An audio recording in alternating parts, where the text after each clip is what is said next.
Você está pronto para se aprofundar nos ensinos do Novo Testamento? No vídeo de hoje, trago um review completo do lançamento da editora Agnus, Introdução ao Novo Testamento, contexto, desenvolvimento e conteúdo. Este lançamento oferece uma análise detalhada e acessível dos textos do Novo Testamento, proporcionando insights valiosos para a sua jornada espiritual. Vamos para a mesa que eu mostrarei esta obra em detalhes. Vamos lá? Já estamos à mesa, meus irmãos, para vermos este lançamento em detalhes. Uma obra em capa dura, Introdução ao Novo Testamento, contexto, desenvolvimento e conteúdo, de Bruce Metzger. Acho que é assim a pronúncia correta do nome dele. Meus irmãos, é um lançamento da editora Agnus, de exatamente... Deixa eu pegar aqui para os irmãos. Olha, aqui tem algumas perguntas no final desta obra, para responder, para ajudar a memorizar aquilo que foi falado ao longo deste livro. Ele tem exatamente 415 páginas. 415 páginas, e é uma obra que eu li algumas partes, meus irmãos, desta obra e gostei bastante, viu? Eu vou mostrar aqui para vocês. Quem escreveu, né, um teólogo presbiteriano, Bruce Metzger, de 1914, ele faleceu em 2007. Deixa eu abrir aqui para já mostrar o sumário desta obra para os irmãos. Deixa eu aproximar aqui um pouquinho para fazermos a leitura juntos do sumário.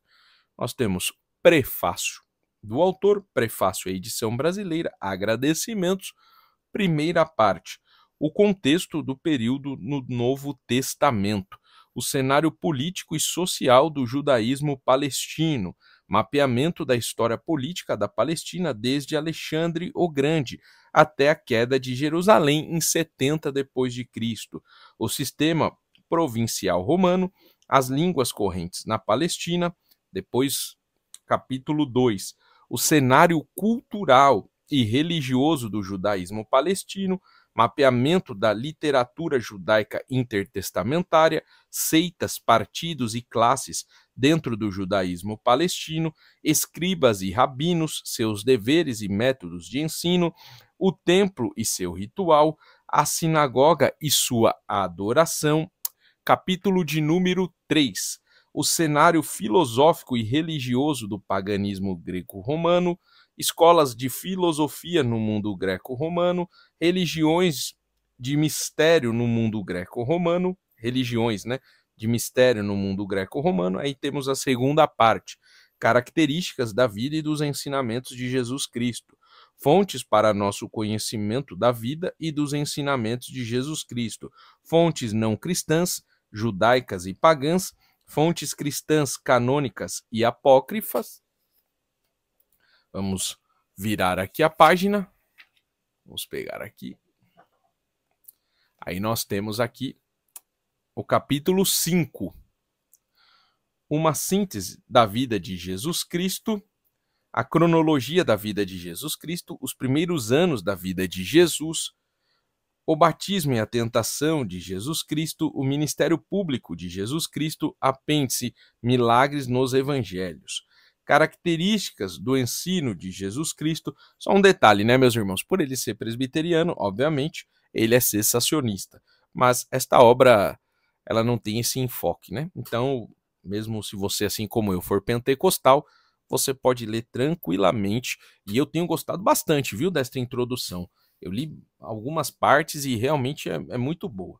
Características do ensino de Jesus Cristo, a forma do ensino de Jesus, breve resumo do ensino de Jesus Cristo e apêndice, a originalidade do ensino ético de Jesus. Aí nós entramos na terceira parte, a Era Apostólica.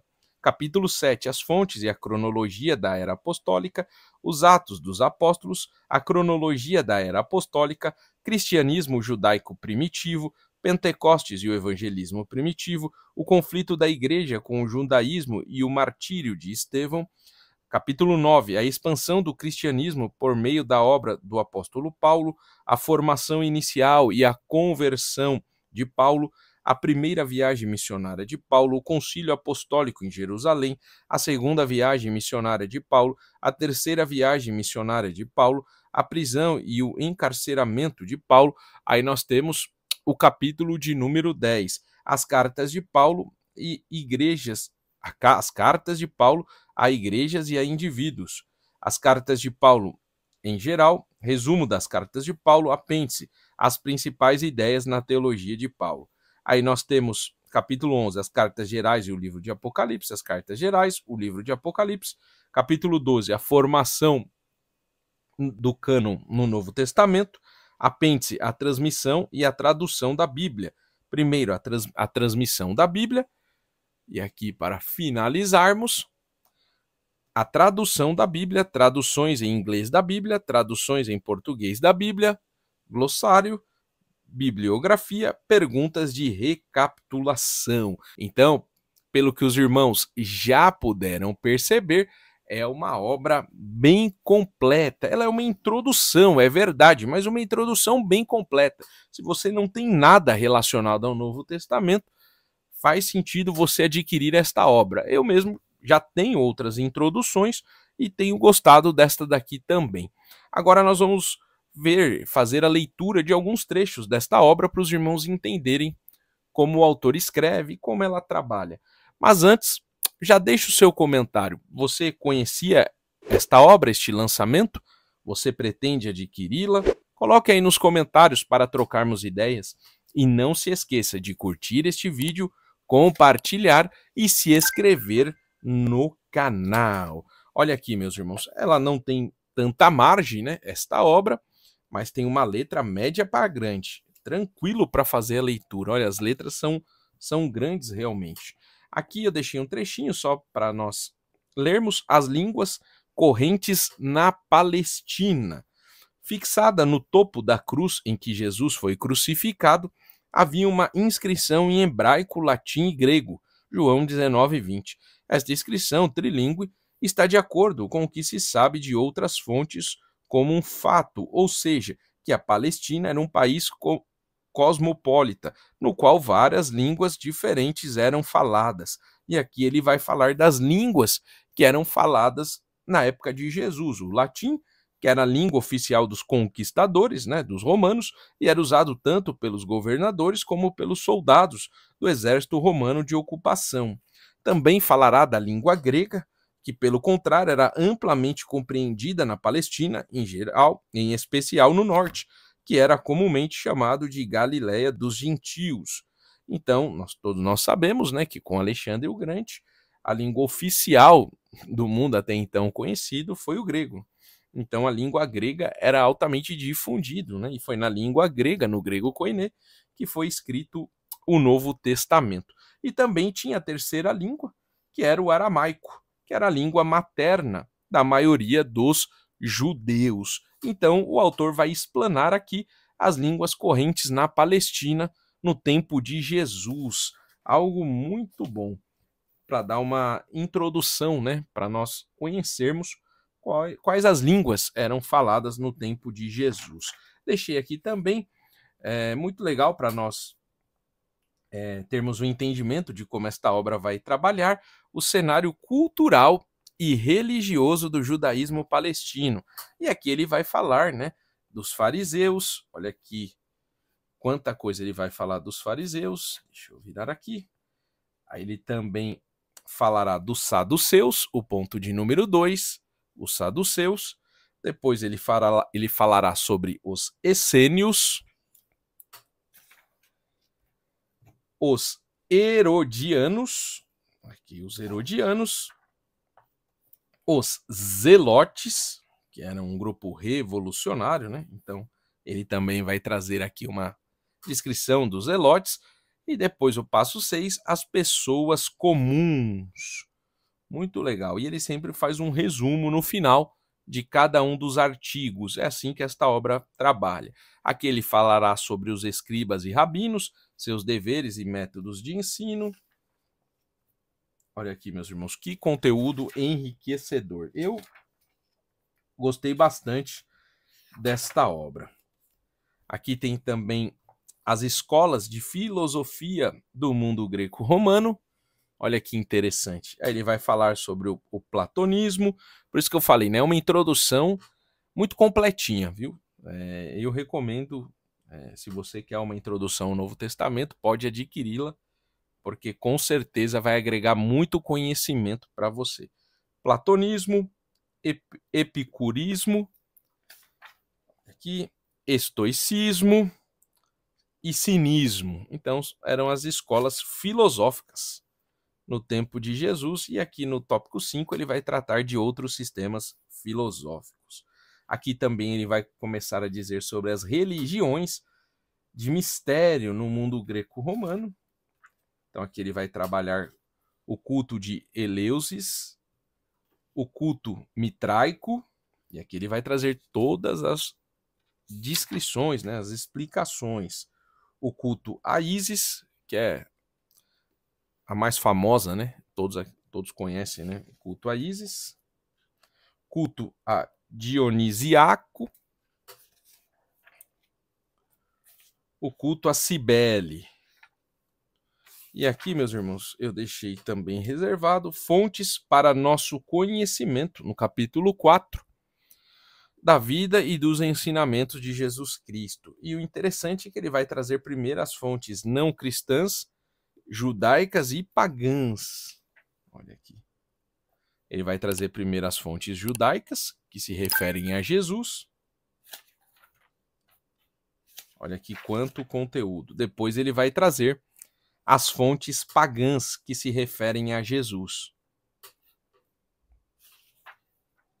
E aí depois, o tópico 2, ele vai tratar sobre as fontes cristãs, canônicas e apócrifas. Então ele vai começar com os evangelhos canônicos e depois ele trará as fontes apócrifas.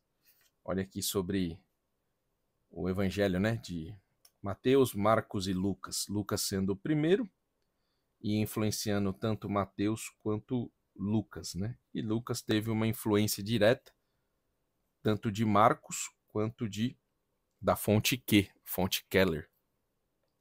Então ele vai tratar disso também. Meus irmãos, é uma obra bem completa. Deixa eu trazer aqui para vocês. Deixei mais um ponto separado aqui, muito legal. Ele vai trazer a cronologia de Atos dos Apóstolos. Olha, derramamento do Espírito no Pentecostes, 28 de maio de 30 depois de Cristo, e assim sucessivamente, até Paulo permanecer por 2 anos em prisão domiciliar, no ano entre 61 e 63 depois de Cristo. Aqui termina o livro de Atos. Os eventos e as datas a seguir baseiam-se nas tradições patrísticas do 2º e 3º século depois de Cristo. Paulo é libertado de sua primeira prisão romana, 63, viagens missionárias posteriores de Paulo, 64 a 67, a segunda prisão romana de Paulo e a sua morte, entre 67 e 68, a morte de João em Éfeso, por volta de 98 depois de Cristo. Que ele vai trabalhar no capítulo 8, cristianismo judaico primitivo, Pentecostes e o evangelismo primitivo. Deixa eu passar aqui, deixei mais um ponto reservado, que eu achei muito legal, que sempre ao final das cartas gerais e do apóstolo Paulo, tem sempre um resumo das cartas. Olha aqui, resumo de 1 João, também resumo de 2 João, resumo de 3 João, e assim sucessivamente, também de Hebreus, Tiago, Judas e todas as demais cartas do Novo Testamento. Então, meus irmãos, creio que já deu para os irmãos terem uma ideia de como o autor trabalha. Introdução ao Novo Testamento, contexto, desenvolvimento e conteúdo de Bruce Metzger, publicado pela editora Agnus. Agora que você conhece mais sobre o lançamento da editora Agnus, Introdução ao Novo Testamento, qual parte deste livro chamou mais sua atenção? Deixe o seu comentário abaixo para trocarmos ideias. E não se esqueça de curtir, compartilhar e se inscrever no canal. Que Deus lhe abençoe em tudo e até o próximo vídeo.